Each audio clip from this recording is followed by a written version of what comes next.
and she looked like she was about to punch me. A certain smell or a sound or something that I hear, and then it's like my whole body reacts before my mind. And, the clients would be in dialogue with the dog. Oh, yeah, it's like your mind goes, hey, if you're feeling stressed now, well, hey, I better remind you of the most stressful things that have ever happened to you. Before we begin today, we'd like to acknowledge the traditional owners of the land we're recording on, the Whadjuk Noongar people.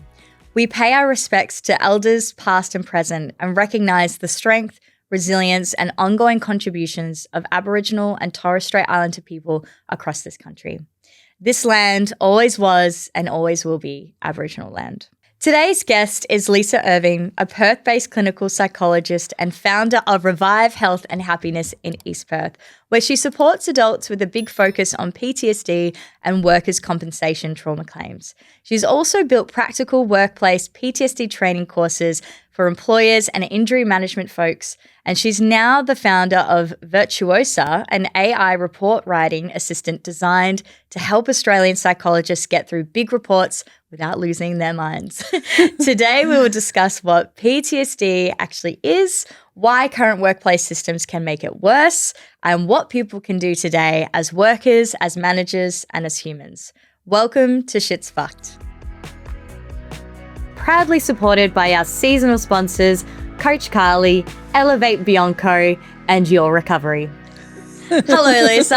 Thank you so much for joining us. How are you going? I'm good. I know your other guest has run away. Where is Millie gone? After giving you such a warm welcome when we were setting up. I know. Millie. Hey, Mil, come and say hello. Millie, come here. Millie, where's our friend? Millie, say hello. Hey. Say hello. Hey, quick. Come here. Good girl. So this is what she does when she's in the therapy room. Hello. Can you introduce us to Millie? Yeah, sure. So Millie is 2.5. Mil, I didn't bring any treats today. We would get better behaviour. But she's doing what she would do with a patient. So sometimes when I'm between patients, I hear a new patient come in or new client come in. Yeah. And then they're delighted by, well, actually I've got 3 therapy dogs now. I'm officially the crazy dog lady. So Millie was she was the second first because I had Meg before who's 16. Yes. And now Meg's retired. But then I got her as a pup and she's the first one that's come from 10 weeks old. You want to come up with me? Come. Pup. Yeah, good girl. And, she's been, since she was 10 weeks old, she was a bit of a terror being the only one. And then I just loved her so much that I also have Ruby, who's a black and white Jack Russell. And then Millie had puppies last May and I wasn't supposed to keep any, but I accidentally kept Dave. He's named Dave because his dog dad is David. Oh, okay. And his human, hold on.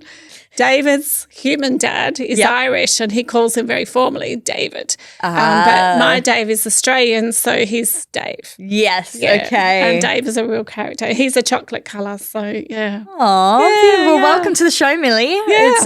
It's really nice to have you. She feels obliged to go check if you have any mice in the building as well. That's what she's doing. Yeah, she's been doing a lot of hunting around in the studio today. Yes, she's very busy. She's very busy. Very busy. All right. Well, let's get straight on into it. Sure. So what pulled you into the space you're currently working in now? Into PTSD, work-related PTSD? Yes, yeah.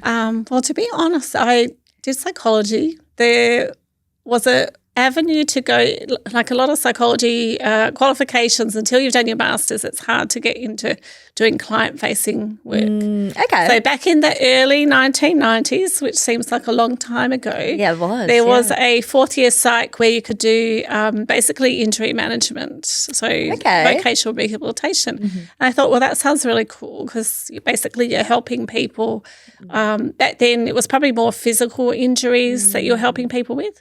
So I just kind of went into that because it was something that I thought sounded interesting. Something new, different. And then over time I've gone and done other qualifications and become a clinical psychologist, and I've always done workers' comp since I was, so back when I did the injury management. So I've just continued doing that. And then the trauma cases are more what I find I'm doing a lot of impact. So I can really make a big difference to people. So I love that, especially since EMDR's come on the scene as well. I don't know if you know about, if I say eye movement desensitization reprocessing for the audience. So EMDR, really effective. I say it's like having a magic wand. I do have a magic wand in my office, by the way, but it's like the closest thing that we have to magic. It's not actually magic, it's hard work. But, but it does actually really help. You do EMDR as well? Yes, all day I'm doing this with my pen. Yes, okay. Can you actually talk to us a little bit more about what that is, just for the audience to understand it a little bit better? Yeah, okay. So I think it's important to know why it works, because it doesn't look like it's, like when I first saw it, I thought that just looks like hocus pocus. But and a lot of people think it looks like hypnosis, but there's two reasons why it works. So one is that we're doing bilateral stimulation of the brain. So my understanding is it's believed, it's almost like when somebody goes through something that is actually defined traumatic in terms of psychology, it's kind of like your brain glitches like a computer screen. That's how I think of it. We don't really have a reset button. So what we're doing is we're building a bridge between the left and the right hemispheres by doing eye movement. They've done research on other ways of doing that bilateral stimulation, but the eye movement seems to work the best. So the other thing that also helps is what they call working memory. Now, I've practiced this so many times doing this at the same time. So I can do that really well, but I deliberately have not practiced it this way, so I have to really think. So that's an example of working memory. Oh, yeah, I find that hard, yeah. So that's, So the other thing that we're getting people to do is do a couple of things at the same time. Okay. So with the standard technique, which is the typical one with the pen movement to get your eyes moving, you're doing the eye movement, you're thinking about what's called a negative cognition, while also thinking about the actual trauma incident. So you're doing three things at once. Yes. And a lot of the time people will say, am I doing this right? Or this feels really hard. And you go, yeah, it's meant to. And you can't really do it wrong. So that's what I say. And is it true that to do EMDR, like as a practicing like psychologist, do you have to be like registered, or you need a specialized training in it? To do it? Both. Like, yes to both. Yeah. So we're really lucky. There were like two trainers who went over to the US and happened to be Perth based. So we've actually got the up-to-date, cutting edge kind of treatment. Like there's a new technique called the flash technique as well. Okay, what's that? And it's really fun actually. Like a lot of the time people end up laughing through that technique. So with that technique, we actually don't use the eye movement, because I think it's just because we use hand movement. If I show you, it's like you're at play school. I feel like you're at play school anyway. So this is the bilateral stimulation. But what you're actually doing is, it's called a memory reconsolidation technique. So you're getting the memory that no one wants to think about, and then you're putting nice stuff around it. Okay. So what we actually do is I'm very visual, so I say to people, like, put the memory over there. Oh, Millie's eating something. I hope it's not. Millie, what are you eating? Okay. It could be anything. Hopefully it's not important. But with the flash technique, we're coming back to that. So what you're doing is actually talking about something that's a positive thing in your life. So we want, usually I disconnect it, like in my case it's usually a work-related thing. So I always say, look, don't pick anything from work, because we don't want they call it like a neural node network. We don't want the memory to come back through what you're talking about with me. So often people will choose something like, say, it's a holiday or an activity that they like, or something like that. And we'll talk about that. Like I remember one person, she remembered a time when she had surprised a friend. They were on a holiday together, but it was a package for something. I can't remember what it was, something daring and adventurous anyway. And the friend had actually been really grumpy with her because they had to walk across town to get there. And, she just remembered how beautiful it was once her friend realised that she was actually treating her to this really special thing. I can't remember what it actually was. And then the friend was like, oh my God, I'm so sorry. I've been, So a lot of the time when we're doing that part, people are really engaging with something quite deeply, with how positive they feel about something. And my job is just to keep, I say get the pleasure centre of your brain going. So I'll keep asking them questions that get that going. And then we pause. The working memory part of it is they blink 3 times. Then we pause and breathe. And then I say, okay, I want you just to flick into it. I say flick instead of flash, but just flick into the memory. And I always think of it like you've got a bucket of water and you're just like doing that to the water. Instead of normally people get like really, sucked into it. Like it's like they're falling into the bucket of water. Into it. Yeah. So they just flick into it. And then I say, okay, what did you notice? So depending on whatever it was, let's say they saw somebody else be injured at work. So they might say, I hear the machine falling or whatever it is. I go, okay. And they rate it again. And then we just go, okay, right back to what we were talking about. Let's go to that fabulous holiday. Like, where are you, Bali? Okay. What are you seeing now? And then we get back to Bali. So we do that technique, and people often will go from an 8 to 10 if we're rating it with the high distress rating being 10. They might rate it from 8 to 10, and then we get down to 6 or 5, or even some people work really fast and get it down to a 1. Yeah, wow. And that might be the first time that they've been able to tolerate any of that memory. Yes. Because it's all about like alchemizing those emotions as well, isn't it? And I know even through, because I have been diagnosed with complex PTSD. Yes. So, no, you're all good. Yep. So I know like in a lot of the trauma therapy that I've done, it is also like a part of learning to sit with those emotions and be with it. Yes.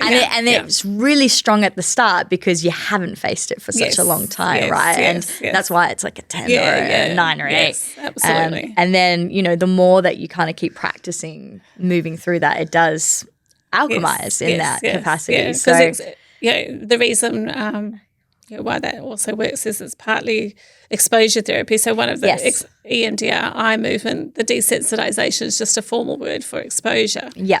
So a lot of the time people avoid because it's just too intense and too distressing. I did that for the longest time. I mean, that's why I was doing drugs and drinking. That was easier than facing and sitting in those feelings. Like way easier. Yeah. And I always say to people, it's always easier. Like it's always easier to not do the work. Yeah. Oh, absolutely. Yeah. Well, thank you for sharing that. That was really interesting. No worries. Yeah. So what pulled you into the space you're currently working in now? Like what brought you into it? Into the, like originally as a psychologist or more around like specifically what you're doing now. Yeah. So with the PTSD, I think I just liked the impact that I was getting, and the more that I would see people, the more that I felt like I'm really the one to help them. Yeah. I'm not saying the only one, but like I just really enjoy it, and I can see that difference. Even some of my reception staff have said at times, like you can see someone walk in and they're just really struggling. And then they change over time, and that's what I love. Like, that's what I'm there for. Just to help that change happen. Yeah. Did I already ask this question? I'm just wondering now. You did. I did. Okay. You can cut and paste. We'll cut that. Sorry, I was like, hold on. I think I asked this. That's all right. To the next one. Was there a moment where you realised this isn't just about the trauma, it's about how workplaces respond afterwards? Yeah, absolutely. There's lots and lots of those moments, nearly every time. In fact, like at any one time, like I see how many, 25 to 30 people a week for sessions. And out of all of those people, there's only one that I would say that her employer has treated her how I would like an employer to be treated. One. That's really sad. And obviously I'm seeing a skewed population because I'm seeing the people where it's not working. But, so with employers, there's lots of things I think that they could be doing a lot better. Yeah, because I'm actually studying at the moment and my lecturer yesterday, we were literally touching on psychosocial hazards yesterday and trauma like within the workplace was one of the highest. We were talking a bit about how, obviously there is not enough being done to prevent that, like considering where the stats are now. That just kind of validated and when what the I was learning. remedies are so simple and just really about being a human being. Yeah, absolutely. And I mean, I'm talking from experience, I've got a lot of mental health like disorders and all sorts of things that used to impact me on a daily basis. Yes. And so that did make work really difficult. So even though a lot of the things that were happening to me wasn't always stemming from the workplace, I mean, there was still moments where, you know, I was dealing with particularly men in the workplace who were like, you know, harass you a little bit. What type of work was that, if that's okay to ask? Yeah. So I was working like within a mining company. So it was I see lots of people from mining companies. It's very sexist. So I was just dealing with a lot of that, but also people on power trips. Yes, people on power trips thinking they could do whatever they wanted to me, and I was like. Yeah, I see lots of people where that's the case. Yeah. People who are in management who shouldn't be in management as well, like who don't know how to manage people. Yes. I find is a massive thing. Yeah. Lots but of sometimes I find they promote the people that obviously they know how to smooth to the higher ups. Yes. But they don't necessarily, they're not doing it for the altruistic idea of like looking after people. Well, a lot of the people that I have, like particularly in management that I found difficult, has often been like the founders. Which has been really disappointing because it's like right up the chain. So if they're doing it, it's like the culture goes down the chain. Exactly. And the amount of times the people that owned a lot of these businesses didn't believe in like going to therapy or anything like that. So if someone like in the workplace was having a tough time, I was in a management position as well, and I would often, be a voice like for those staff members and be like, this is like kind of not telling them in detail what's going on, but like they're needing extra support right now, and we need to kind of sit down, have a talk to them, figure out what's going on and where we can help. A lot of the time that was met with just they need to get over it. Otherwise they can find somewhere else to work. We haven't got time for that. It was very like, this is not my problem. And I was like, this is not creating a very nice work culture here. Like it's just making them feel like they can't come to you when they're having problems and it's affecting their work performance. So this is this is not helpful. Yeah, absolutely. And I'd like to think it's changing like somehow. It is. Well, I'm like, no, but I'm like, the conversations. Slow. It's very slow. The conversations are happening. And even like the people that I see, like if I think back, like say when I see some of my prison officers, when we get toward the end of working together, I always ask them, can you chat about this? Like, do you feel comfortable to chat about it with some of your colleagues? Because like if we can normalise it somewhat as well, like because I don't know what the actual stats are officially, but I would say, every prison officer, given that they're exposed to something, they're going to end up with some PTSD there. And it accumulates over time.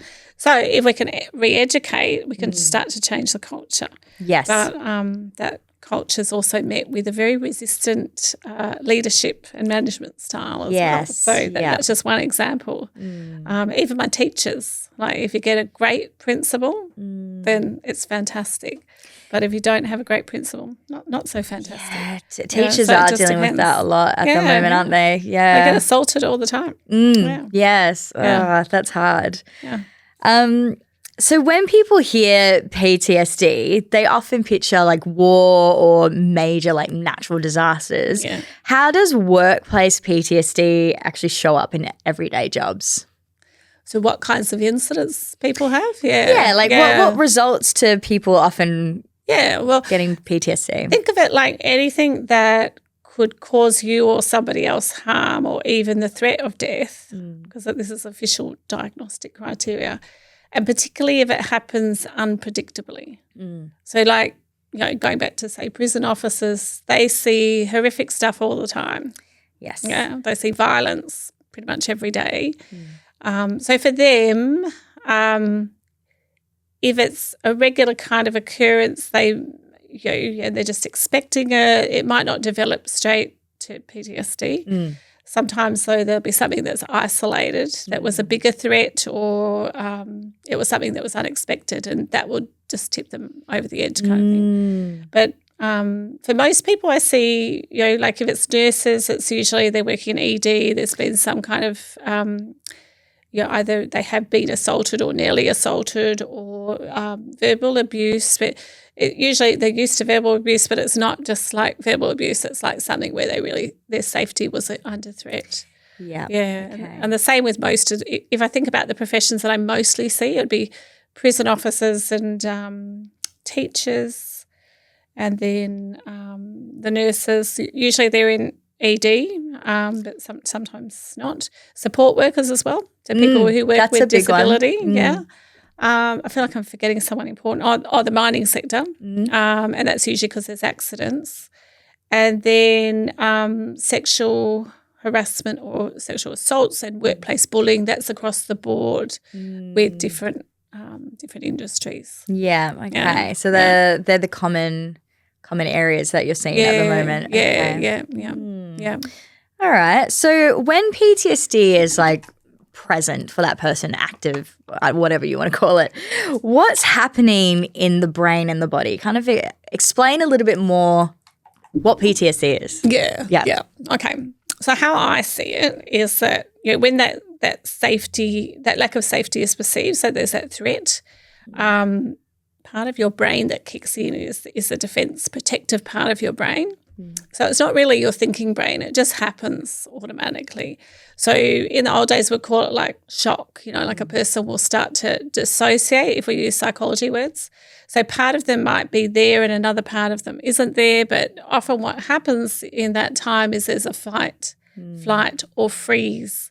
So the freeze is often when people feel quite dissociated or numb, and they'll say things like, say if I was seeing someone who was in an accident, they might say, like a car accident, they might say, look, I know somebody came to the window and helped me out, but I don't know who it was, or I think it was a lady, but I'm not really sure, I don't know where she went. Or, no strong memory or recall of it? Yeah, like it's more vague, or they may actually forget pieces of the memory itself. So I think of that numbness, it's kind of there to protect us.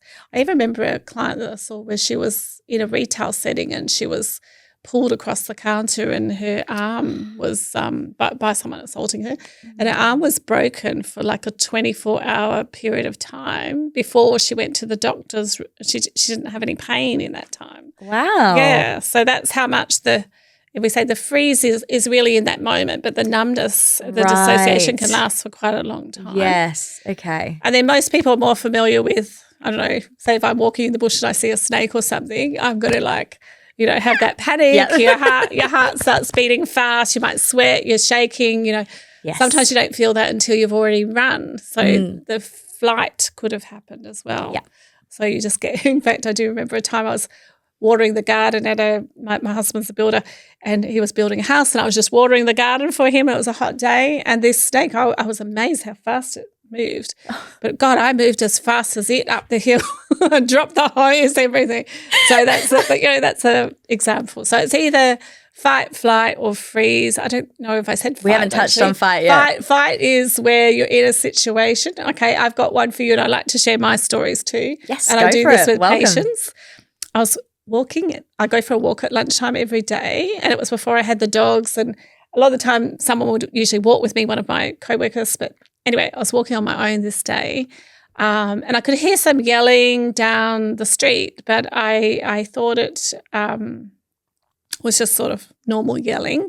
Then I was walking down the footpath, and then before I knew it, there was this lady in front of me, and I don't know whether she was having psychosis or it was intoxication related, but she was swearing, white, F, C, so she was quite abusive, and she looked like she was about to punch me. And as she did that, I put my hands up and I just shouted back at her and said, hey, And I wouldn't normally do that. And she was like, oh, and then she walked away. Meanwhile, there were people around me at the time and they just all pinged away. Oh, so, yeah, that happens. But I had that all time. moment where I was going to go, okay, I'm going to get punched. I've never been punched before in my life, but this is going to happen. So yeah, wow, it's interesting that you reacted in that way, because that's something that I struggle with. So I know with a lot of like my PTSD symptoms, right? When I've had like multiple traumas, which is why it's like complex PTSD, particularly over childhood, and then it went into adulthood as well. Right, yeah. But I remember one of the really, what they say, big T, those big T traumas, was I think when I was 19. I remember when that happened, it was very, just as you kind of said, it was like my brain just shut off. Yes. It just shut off. It shut down. And anytime I tried to think about what just happened to me, it was like my brain just wiped again. And I was like, I cannot think about it. It just was jumbling my brain around. And it was really, really hard to process anything. It was just so that was more around the numbness, the dissociation afterwards. Well, that was instant. Oh, that was instant. Instant reaction. Okay. And that carried on. So like I was experiencing that again and again. I dissociated a lot. Yeah. And then there were times where, like, you know, even years later, because there's like multiple things that can kind of set me off. There could be like a certain smell or a sound or something that I hear. And then it's like, my whole body reacts before my mind even recognizes as well. And so I'll get very like sweaty and I'll be like, oh, like I'm starting to feel like really hot. And then, again, like still haven't registered that, you know, this is what I'm going through right now. This is PTSD related. And I'm getting really hot and I'm like, oh, and then I start to feel really sick in the stomach and then I'll get a bit like shaky. And then all of a sudden I'm like, like I can't breathe. Like it would just happen so fast as well. Yeah, that's really hard when that happens. It's really debilitating in the moment. And I just sometimes, because I like over so many years, like I first got diagnosed like way back in 2014. How old were you then? Maths is not my strong point. I'm 33 now. It's 2026. So who's good with maths in the room? Austin, you know. Okay, you're in your 20s, yeah. Some age. 21. There we go. 21. Thank you, Austin. So because I was diagnosed back then, I have done a lot of therapy from then, like still till today. I am in therapy. And I think it will be a lifelong thing, to be honest. Anytime I'm without therapy, things do not go good. It's a good support. Very great support. So I've learned like a lot of the tools and things that I need to know to help myself in that situation. But sometimes, actually most of the time, when those instances hit, I actually can't even pull the tools out of my brain. It's like I'm just completely shutting down. And I'm like, and I have to call my mum. And because I've taught my mum all of this stuff. And I'm like, you know, if something like this happens. And so she will walk me through the tools and she's like, we got to do this, we got to do that. And I'll be like, and then I will be so here and then she will slowly like bring me back down. But it is so debilitating. So debilitating. And I think you know, it's important to talk about it because I do feel like a lot of people still relate to it, you know, with war and other big disasters and stuff. Absolutely. Where mine's come from like a lot of abuse and things like that. But well, I see it like we get a box of photos and we tip them upside down, and like when we do therapy, you know, you pick out a piece and you go like, okay, that's the piece that's coming up now. And we work on that. And then with the EMDR and the flash technique that I just said, with that, I've got little things, metaphors, but I think of it like, you know, a little kid has just poured honey with their fingers all over the table. And, you know, you start to wash the table with some nice sponge that's nice and warm and soapy, and But at first it just seems like you're smearing it more, like it's taking a lot of effort to do that. So you've got to keep rinsing and wiping and rinsing.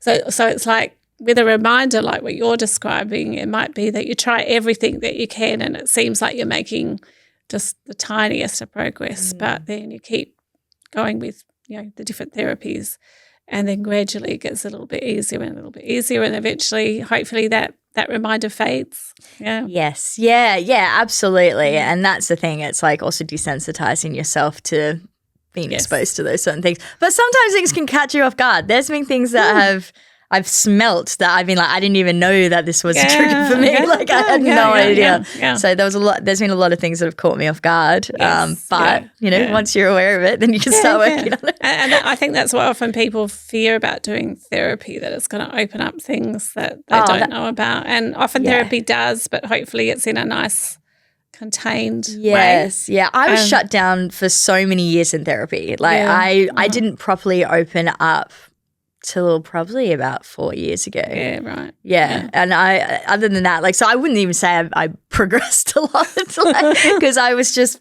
I've just found it so difficult. And I did attempt EMDR.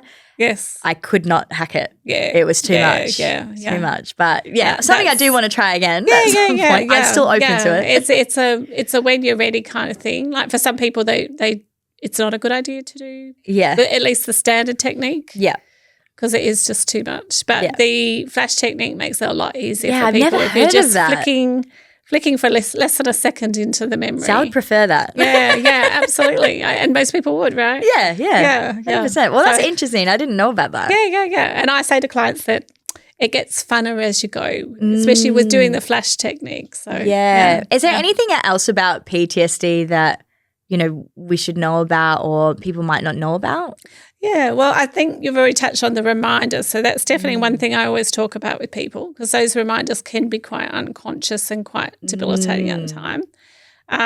The other thing I like to talk about with people, which is kind of linked to that, we call it like a trauma logic. Okay, so the trauma logic is whatever happened in that situation, your brain's going to reapply it like a cookie cutter kind of thing. Yeah. So if, say, we were talking about a work situation where somebody had somebody in their workspace, their body space at work, just before they were touched somewhere they didn't want to be touched, right?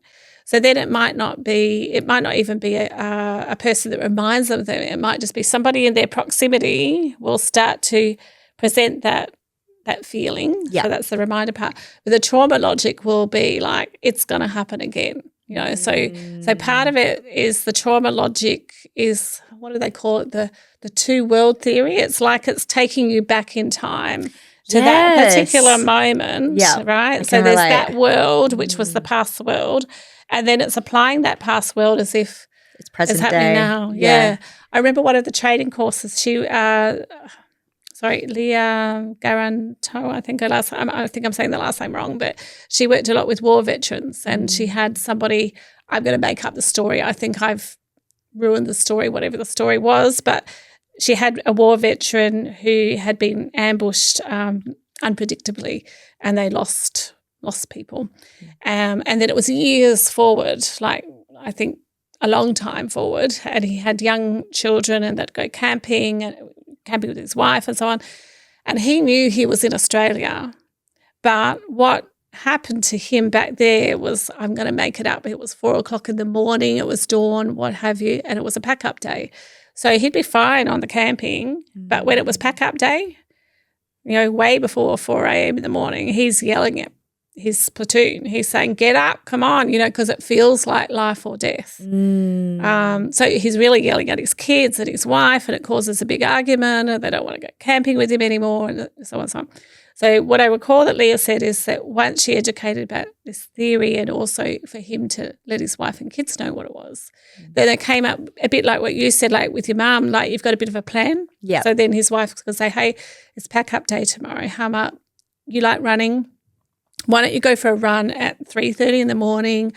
I'm going to pack up. I don't want you to be involved in that. I don't want you to come back until, 5 o'clock. Everything's – I'm making all that up, but that's the I idea. get what you're saying. Yeah. So then you can say, okay, well, what's the trauma logic going to say to this? And sometimes you can personify that trauma logic. So you can say, almost like the trauma logic as a person, you can say, look, I'm actually safe. Like I'm sitting in this nice space here with Paris right now. I'm not in wherever he was from, Vietnam. I think he was in something like that, or maybe it was Iran Iraq. I'm going to get my places wrong now. Wherever there was a war that she would have seen somebody. But that's the idea. Yeah. So then you can do your grounding techniques and say, no, I'm actually here. Yes. This is where I am. Get really sensory. Because the biggest thing is like you don't feel safe in that moment. Yeah. And that is something I can really relate to that, because all the times that I have experienced those, what I say are like triggers, and are bringing me back like into that moment. Gosh, I remember it's happened to me on the train. And it's been the most like a kid crying that actually triggered it. And I'm like, I can't leave this situation. And that's why I changed. I like the word reminder, which I think I've just made that up, but I like the word reminder because to me, trigger says there's something that's happened and then I don't have any control over that, which is true. It's a truth. But then a reminder, you've got something to work with. You can say, this reminds me of what happened before, but hey, it's not actually happening now. That's just the sound of a kid crying, and kids cry, and I'm looking around the train and it's actually looking okay. Yeah. And the word, I feel like triggered also gets really overused, like not in this context. A lot of the time I find when I'm talking to patients, I just, if they say trigger and then I'm looking for, in the podcast I listened to you today on my way here, the word responsibility comes into it. So if trigger says something has happened to me and I'm not responsible for it and I'm helpless and I can't do anything about this, then we're not changing anything. Whereas if trigger says, hey, something happened and it reminds me of this, and then this is what I do to work with it because I know I'm safe in that moment, given that they are safe, of course. The train can be an interesting place. The 5 senses technique helped me in that one for anyone listening at home. The grounding techniques are really helped good. Me. Look it up. It's good. Okay. So reminders. I might pinch that. Reminders. And it's all to do with that trauma logic and seeing how the trauma logic is really your defense mechanism it's erring on the side of saying, look, because that happened, like let's say if Millie was a tiger there, she's just sleeping on the carpet there. Vicious thing. But if a tiger actually came in the room right now, and then we're safe because the zookeeper came and took him away.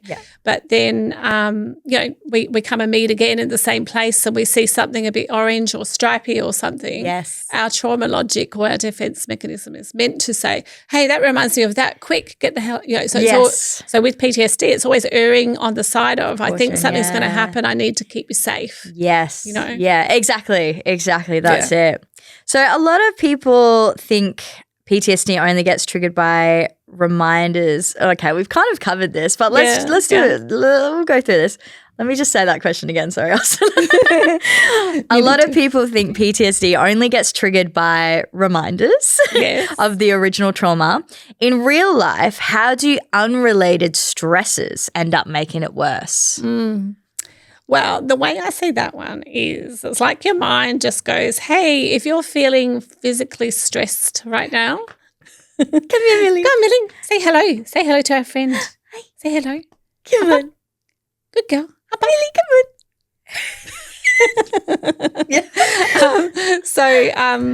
on. What was I talking about?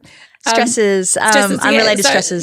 So it's like your mind goes, hey, if you're feeling stressed now, well, hey, I better remind you of the most stressful things that have ever happened to you. So that PTSD thing, let's go to that. Yes. And one of my examples was someone I saw years ago, and she was working in a retail setting in a pharmacy.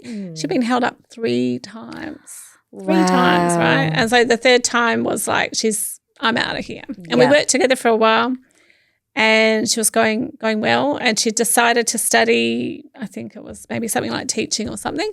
And, I always leave my door open that people can just come back for like maintenance or support.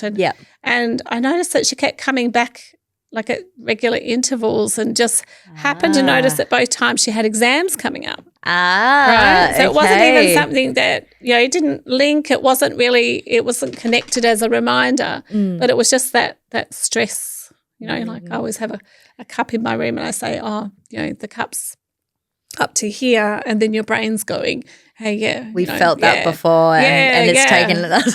So just come back to this. Yeah. And once I told her that, she had a way of understanding it, so that made it a lot better. Yeah, I remember one of the main reasons I had to keep going back to therapy as well was because often it was work-related stresses were then I was just not coping and functioning as well. And every time I'd go back to my psychologist, they'd often recognize those PTSD symptoms were really flaring. Yes. And so I was like, okay, well, I'm obviously activating it again in those moments. So I can actually relate to that. Yeah, I feel like it's kind of like a earthquake or something. You have all the fault lines that come out from that epicenter of it, so it's like a reverberation of it.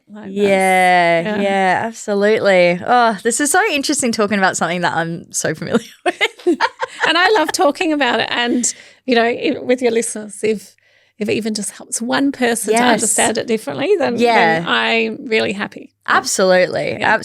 So in your work, what's the most common way employers accidentally make things worse? So in regards to responding to I think there's a few ways. So the first one that I really hate, because I'm a communicator, is they ghost.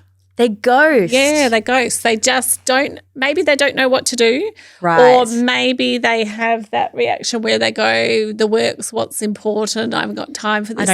No time for this. Yeah. Whatever it is. Or sometimes I've actually had clients where they've heard from their colleagues who are still chatting to them that they've been told, just don't talk to that person. So if it was you or Millie, let's say it was Millie and she's had the PTSD, and they just go, just don't talk to Millie. Too difficult. Yeah. Well, maybe sometimes for political reasons too. Okay. Like sometimes it's they believe maybe that the claim is going to get amplified or something somehow with more I don't know what it is exactly, but if people substantiate what's happened, so just don't talk to them. Yes, okay. Yeah, so I particularly dislike that one because the person feels very isolated. So that's when they've put in the workers' comp claim and they've had responses like that? Or I mean, I only see usually the people that have put in the claims. Yes, so I can't say exactly, but I think that, it's, like say, for example, with mining, they have a lost time injury thing. They actually reward staff for not having an injury in the sense, I think they get bonuses and things if a particular team. Mm-hmm. I'm not sure, but I've heard that kind of thing. So when somebody has an injury, sometimes that has that associated with it too. Like I was talking to somebody recently and she said when it was an injury, physical injury as well as psychological. And she said she had a lot of guilt because she knew that her team had a couple of years, I don't know how long exactly, but a long time without any injury. And that was the first thing that people were thinking about. Wow. Rather than, is she okay? Does she need help? What support does she need? I think her manager was still a good person to her in that instance, but it's just interesting that work culture, how that works. So I don't think she was ghosted, but that there's whatever the work environment is determining some of that. But the ghosting one's really common, and sometimes I say to patients to try and soften that a bit for them, that maybe it's a bit like when people have somebody die in their family, or that people just don't always know what to say. So that could be the best reason why they're ghosting. Yeah. And that's a good reason why people like me have done things like the online courses, because I want to give employers what can they say and how can they actually be helpful and not get it wrong, and that kind of idea. So that would be one. And then the other one would be where they do say something, and usually it's along the theme of you should be stronger. Be stronger. You should be stronger. Like if it's not always those actual words, but the message that the person gets is that. I mean, even for myself, this wasn't PTSD, but I actually had long COVID, and I was chatting to somebody about it, an older man, and I was just explaining, how fatiguing and debilitating it had been, like at least for the 3-6 months that I'd had it. And I'm okay now, but and he said, and I know he didn't mean it like this, but he said, oh yes, well I've had COVID a number of times, and I'm a lot stronger than you, and it didn't affect me like that at all.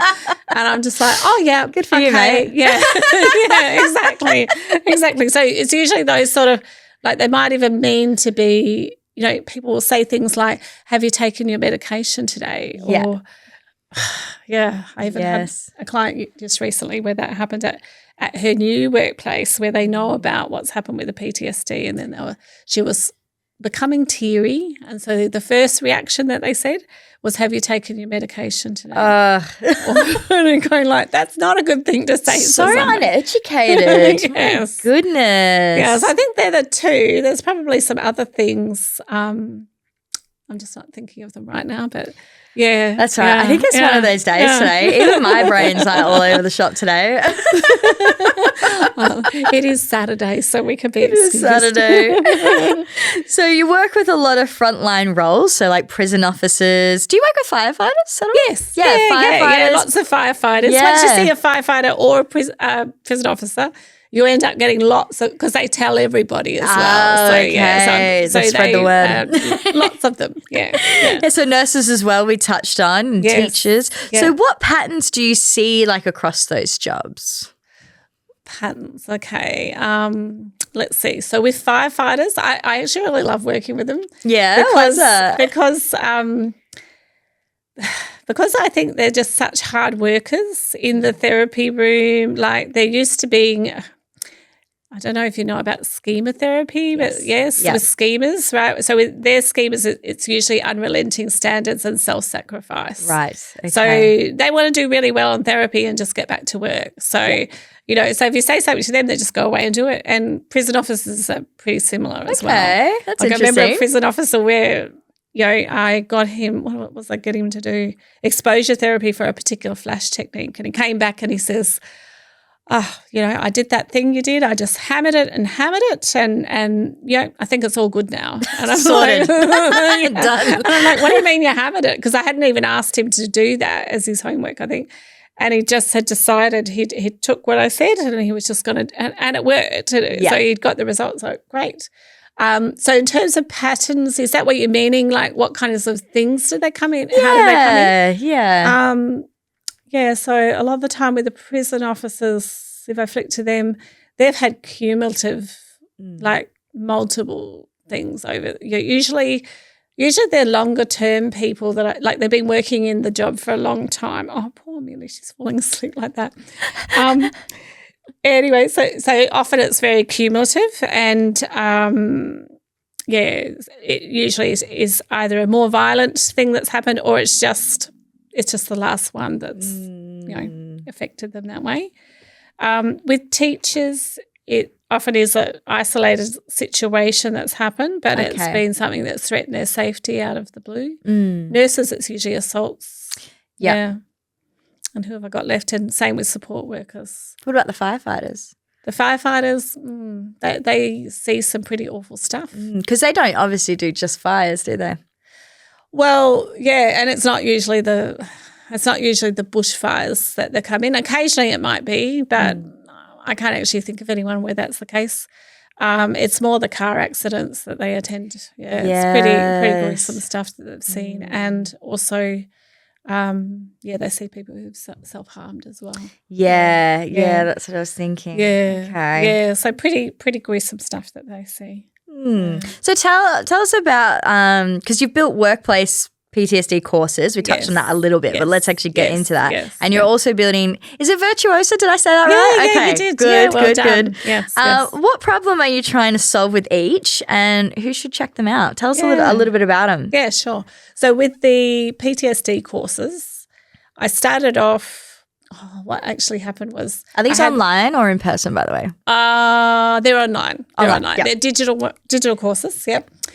So what happened was I had a client up north where the injury management person, I actually ended up seeing like 4 people, I think, from that place. But anyway, the injury management person had said, Lisa, could you possibly come up and do some training because the employer really needs it? And the way the employer was treating the people was not good. I ended up recommending that nobody go back there. But anyway, so at the time I was just living my best life, and it was summer and I was going to the beach all the time, and I just said, I don't have time to go up north and do that. But it did plant a seed. So then a couple of months later, I was wanting to be creative, and then I thought, you know what, I want to get this message across. And I think also what had happened is there were just successive people where I was just seeing how badly they were getting treated by the employers. So I wanted to get that message out there. So I started with that, and then I decided sometimes that happens with some of the injury management people as well. And then with the client one, I thought, some of my clients don't come to me for like a year or 2. Not many. Most people it's pretty early because I've got a really good network of people who refer to me. So usually they're very good at referring early.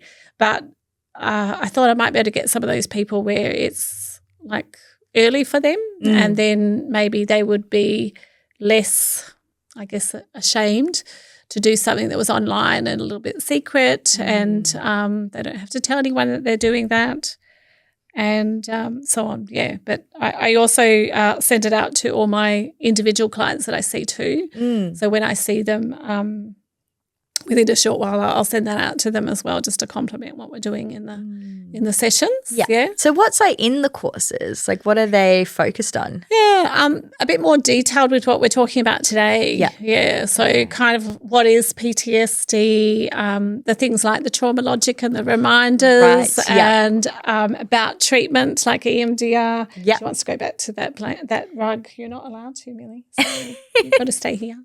You have to stay. So things like the trauma logic, the reminders, really giving people that idea that it's not a weakness in you, that this is something that every human being, me included, I've had little things, usually mine have been really minor, fortunately, in my life, but I've had things happen where I can see, my phone was stolen out of my hand one time. And out of your hand? Yeah. He was very adept at his skill as well. Yeah, really gentle. But yes, what else? A lot about the workers' comp system as well, because a lot of people don't understand what their rights. What their rights. It's quite complex, and there's changes all the time. So, and a bit about the injury management and when you're ready to go back to work. Like how does somebody decide that? Because sometimes you get the occupational physicians will be working for the employer, and they'll just say, "Yep, you're ready to go back." Yeah. And I don't always agree that they are ready to go back to, so I tend to advocate for that. Yeah. So that's what the courses are all about. And what about Virtuosa? Like what made you start that? What is it? Well, Virtuosa is a report writing application for psychologists who write lots of reports. So in the workers' comp field, we do write a lot of reports, partly to inform all parties and also partly to advocate, I feel, for the client. So particularly for the first, sorry, Millie, I'm just going to keep you here because we don't trust you not to wreck that rug, sorry. So with Virtuosa, I thought I was actually looking around. I started with the online courses, and then AI was included in some of the things that I was using for that.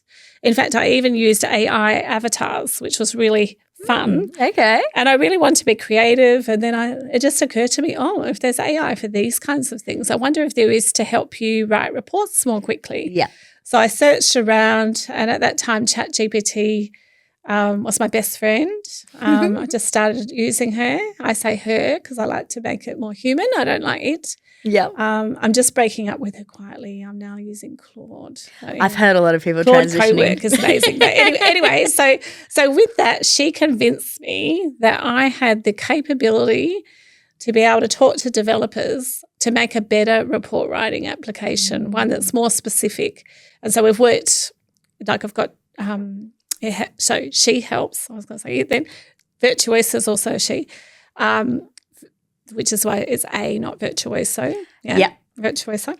So she helps psychologists write reports in a lot of different areas, so not just workers' comp, it's like ADHD assessments, autism assessments, neuropsych, trying to think what else, family court, forensic, NDIS. That's amazing. That's really cool. So she's getting quite skilled. I would say she writes as well as I do, and then she provides the first draft, and then the psychologist edits it and makes it their own. But for me, my reports would usually take 3 to 5 hours for those first reports. Yes. And it's only taking me 45 minutes to an hour just to go through, edit and make sure it's all correct. Yeah, that's so good. So if someone was to want to look at your courses or, get on board Virtuosa, where do they need to go for that? So with the courses, to my website, which is Revive Health and Happiness. It is long, but it says what I want it to do, which is to help people revive their health and happiness. Yep.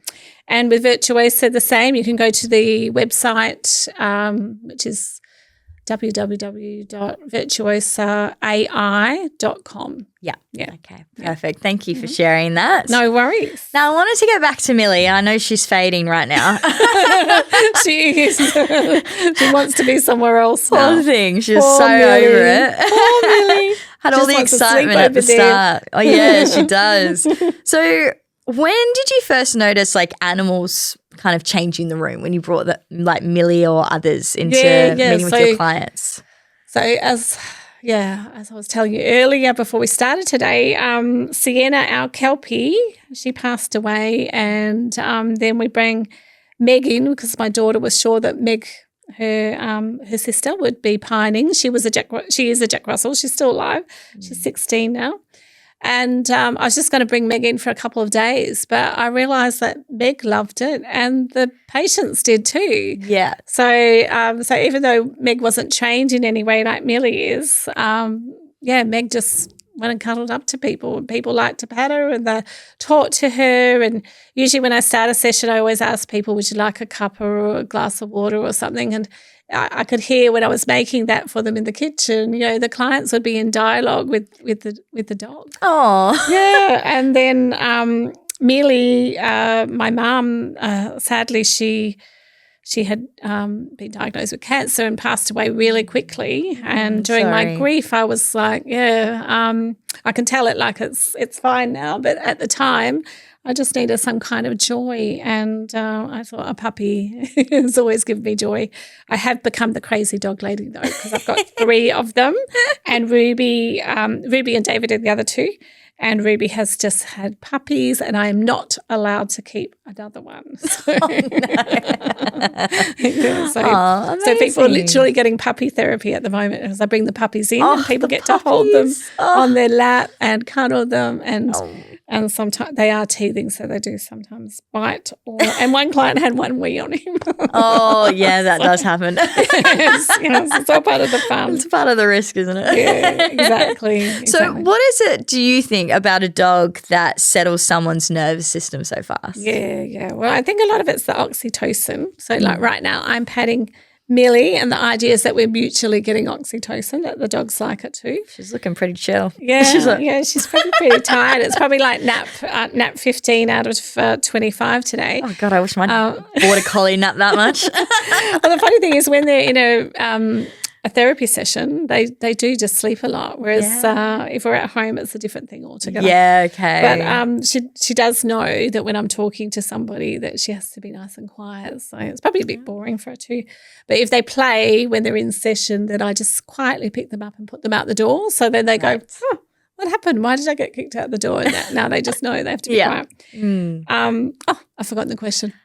What do you think, what is it about dogs that helps settle people's nervous system so quickly? I think it's also just that dogs are just so non-judgmental, right? They're just so accepting. Yeah. And particularly Millie, she hasn't necessarily done it today, but sometimes when I have a client who's really upset, she'll go to them. There was one I remember in particular where he was crying, and it was the first session. It was like really crying, and she just came up. She was asleep, I think, and she came up to him touched his cheek with, or I think maybe his shoulder with her paw, and then just really lightly just gave him a little lick. And made sure he's okay. That's precious. And she cuddled up to him similar like this. And then at the end of the session, instead of saying thank you to me for the therapy, like, thank you, Millie. it was, You got me through that. Definitely, like, thank you, Millie. And I'm like, yeah, good, yeah. And I think that's what people love. And they do talk to the dogs at different times as well. Yeah. Oh, well, to wrap it up today, if someone's listening and realizing their reactions to things maybe they are experiencing PTSD are starting to make sense, what's the first kind of thing they could do for themselves, like, after this episode? Yeah.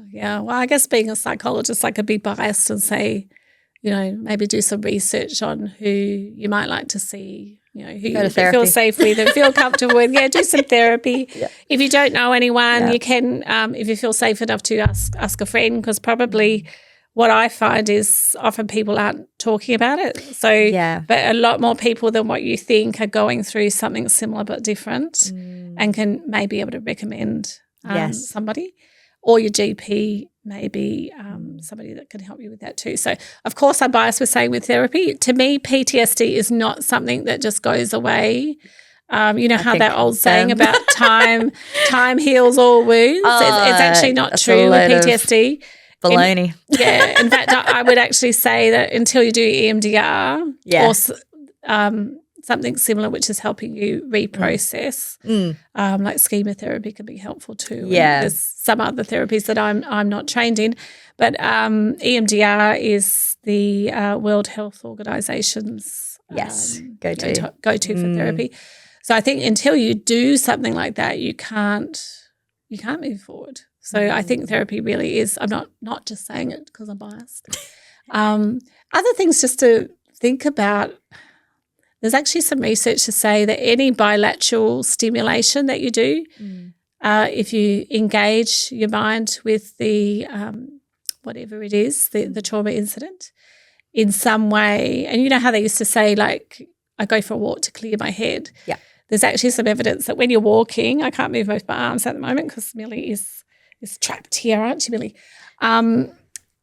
So when you go walking or swimming or you're doing a bilateral activity, it's actually helping your left and right hemisphere to build a bit of a bridge information. They actually think this is an information processing technique. Okay, I didn't know that. Yeah. That's really, that's good to know. So I'm not saying it's the treatment, but those sorts of things can be helpful as well as, sometimes, if you've got fight, flight just flooding through your system. I don't run. I always joke and say my boobs are too big to do that.